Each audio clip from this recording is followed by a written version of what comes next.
आपको बता दूं, लूथरा ब्रदर्स गोवा में एक बर्च नाम का कैफे चला रहे थे। दरअसल वो कैफे नहीं, वो नाइट क्लब नहीं, वो डेथ चैम्बर है जहां पर 25 लोगों की मौत हो जाती है। और उसके बाद ये दोनों भाई सौरभ लूथरा और गौरव लूथरा फरार हो जाते हैं ताकि ये पुलिस की गिरफ्त से बच पाए और ये चले जाते हैं थाईलैंड। ये फुकेट चले जाते हैं दर्शकों। वहीं पर थाईलैंड पुलिस ने इनको पकड़ लिया है, इनको गिरफ्तार कर लिया है। इनके हाथों में हथकड़ी है और अब इन्हें किसी भी वक्त भारत लाया जा सकता है दर्शकों। लेकिन मैं आपको बता दूं, अब लूथरा ब्रदर्स की थोड़ा ग्राफिक्स के जरिए मैं क्राइम कुंडली के बारे में आपको बता दूं दर्शकों। ये देखिए, लूथरा ब्रदर्स जो है, इन्होंने राजधानी दिल्ली में ही, नॉर्थ दिल्ली में ही एक ही पते पर 42 शेल कंपनियां बना रखी थी। आप समझ रहे हैं, 42 शेल कंपनियां, यानी कि एकदम खोखली कंपनियां। और क्या था वो पता क्या है? आप देख रहे हैं, ये 2590 ग्राउंड फ्लोर, हडसन लेन, नॉर्थ वेस्ट दिल्ली। यहाँ पर एक ही पते पर 42 शेल कंपनियां। और उसके बाद ये पता चला है कि इन सभी कंपनियों के आधे से ज्यादा तो सिर्फ कागजों पर ही चल रही थी। इनका कोई अता पता नहीं कि कहां पर है, कहां चल रही है, क्या काम वहां पर हो रहा है, कुछ पता नहीं। लेकिन इन सभी कंपनियों के जो डायरेक्टर हैं वो सौरभ लूथरा और गौरव लूथरा ही पाए गए हैं। दर्शकों, जानकारी तो ये भी मिली है कि इन शेल कंपनियों के जरिए ये दोनों भाई, ये लूथरा ब्रदर्स जो है, मनी लॉन्ड्रिंग की भी कार्रवाई कर रहे थे, पूरा काम कर रहे थे। मनी लॉन्ड्रिंग में भी संलिप्त होने की आशंका व्यक्त की जा रही है। हालांकि पूरी तस्वीर जांच के बाद ही साफ हो पाएगी। लेकिन बहुत ही हैरान कर देने वाले, चौंकाने वाले खुलासे हुए हैं दर्शकों। एक और तस्वीर मैं आपको दिखाऊंगी, जरा तस्वीर वो दिखा दीजिए। ये नाइट क्लब जो है गोवा में, जिसे डेथ चैम्बर हम बता रहे हैं, जो मौत का अड्डा बना है, दरअसल वहां पर ये जानकारी मिली है कि कैफे के अलावा, वहां पार्टी के अलावा आतिशबाजी भी होती थी। और उसी आतिशबाजी के चलते इतनी बड़ी घटना घटित हो गई। इन लूथरा ब्रदर्स के पास नाइट क्लब को चलाने का कोई एनओसी नहीं था। यहाँ पर लाइसेंस इन्हें कैसे मिल गया? आखिर कौन इनकी मदद लगातार कर रहा था? ये सब कुछ खुलासे होने बाकी है।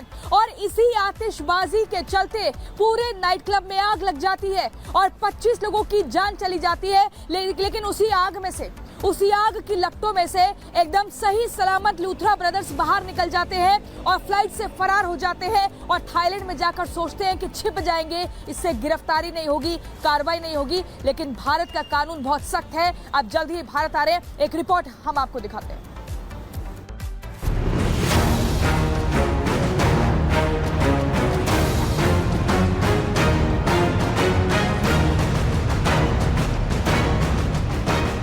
गोवा में 25 लोगों को मौत की नींद सुलाने वाले ये वही लूथरा ब्रदर्स हैं, जो अग्निकांड की चिंगारी भड़कते ही थाईलैंड फरार हो गए। जब लोग नाइट क्लब में जल रहे थे, तड़प रहे थे, चीख पुकार मची थी, तब इस मौत के भट्टी के मालिक सौरभ और गौरव लूथरा थाईलैंड के टिकट बुक कर रहे थे। जब लोगों को मदद की जरूरत थी, तब लूथरा ब्रदर हवाई जहाज में बैठकर फुर्र हो गए थे। लेकिन कब तक भागते, कब तक बचते?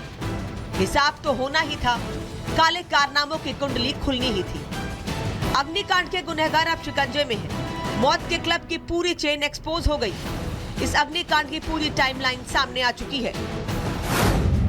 9 दिसंबर को लूथरा ब्रदर्स के खिलाफ इंटरपोल ने ब्लू कॉर्नर नोटिस जारी किया था। 10 दिसंबर को लूथरा ब्रदर्स का पासपोर्ट रद्द कर दिया गया। इसके बाद सौरभ और गौरव लूथरा को 11 दिसंबर यानी आज सुबह थाईलैंड के फुकेट में रॉयल थाई पुलिस ने हिरासत में ले लिया। The magistrate inquiry is going on, जिसने लाइसेंस दिया था, और बाकी इसके ऊपर जैसे ही मैजिस्ट्रेट इंक्वायरी का रिपोर्ट आएगा तो फिर जिन्होंने लाइसेंस दिया है इनके ऊपर सख्त कार्रवाई की जाएगी। He will also booked under the same sections. Fireworks चल रहे थे बिना लाइसेंस के, बिना मैंने वही बताया है कि ईच एंड एवरीथिंग जिसको यानी वही सेक्शन के अंदर हम सबको बुक करेंगे। कहा जा रहा था कि और ऑफिस कार्रवाई होगी सर। मैं बस इतना अभी कहूंगा कि उनको जितना जल्दी ला सके उस क्लब ओनर को गोवा में लेके आएंगे। 6 दिसंबर को लूथरा ब्रदर के क्लब में 25 लोगों की जलकर मौत हो गई थी। लेकिन थाईलैंड से आई ये तस्वीरें बता रही हैं कि 25 लोगों की मौत का रत्ती भर गम इन हैवानों के चेहरे पर नहीं है। 25 परिवार उजड़ गए, लेकिन इन मुनाफाखोरों के चेहरे पर शिकन तक नहीं आई। थाईलैंड की पुलिस ने दोनों आरोपियों को रस्सी से बांध कर रखा ताकि 25 लोगों की मौत के गुनहगार फरार ना हो जाएं।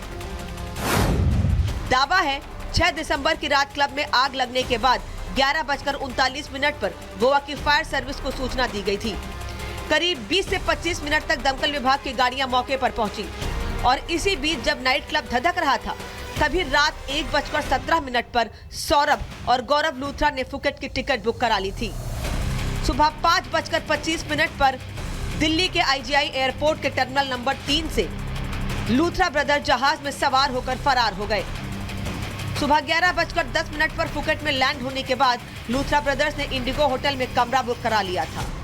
ब्लू कॉर्नर नोटिस जल्दी इशू किया गया और उसी का नतीजा ये कि थाईलैंड में इनको डिटेन किया गया। और जैसा कि मैं आपको बता रहा था कि होटल जो कि इंडिगो के नाम पर था, बीच पर बना हुआ ये होटल था फुकेट में और 345 नंबर कमरा इन लोगों ने बुक किया था, वहीं से इनको डिटेन किया गया। और अब एयरपोर्ट का जो इमिग्रेशन सेक्शन है वहां पर इनसे लगातार जो इन्वेस्टिगेशन आगे जो ट्रीटी से जुड़े, इनके पासपोर्ट से जुड़ी जो इन्वेस्टिगेशन है वो की जा रही है।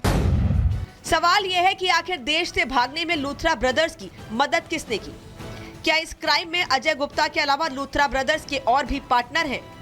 क्या ये अवैध साम्राज्य खड़ा करने में लूथरा ब्रदर्स का साथ सफेद पोश नेताओं ने दिया था? क्या लूथरा ब्रदर्स को अधिकारियों का संरक्षण प्राप्त है? जिस तरीके से ब्लेटेंट फ्लाउटिंग ऑफ नॉर्म्स हो रहा है गोवा में, पैसे के कमाने के चक्कर में सारे नॉर्म्स और पॉलिसीज़ को अलग रखा जाता है। इतना मैसिव करप्शन है इस इंडस्ट्री में और फिर इनको भागने का मौका मिल जाता है।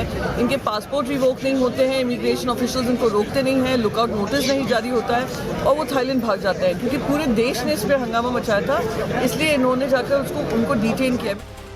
लूथरा ब्रदर्स से अब भारत में पूछताछ होगी और इस अवैध साम्राज्य के पीछे कौन कौन है इसका पर्दाफाश हो सकता है। लेकिन जिन लोगों ने अपनों को खो दिया, आखिरकार उनका दर्द और गम कैसे कम होगा?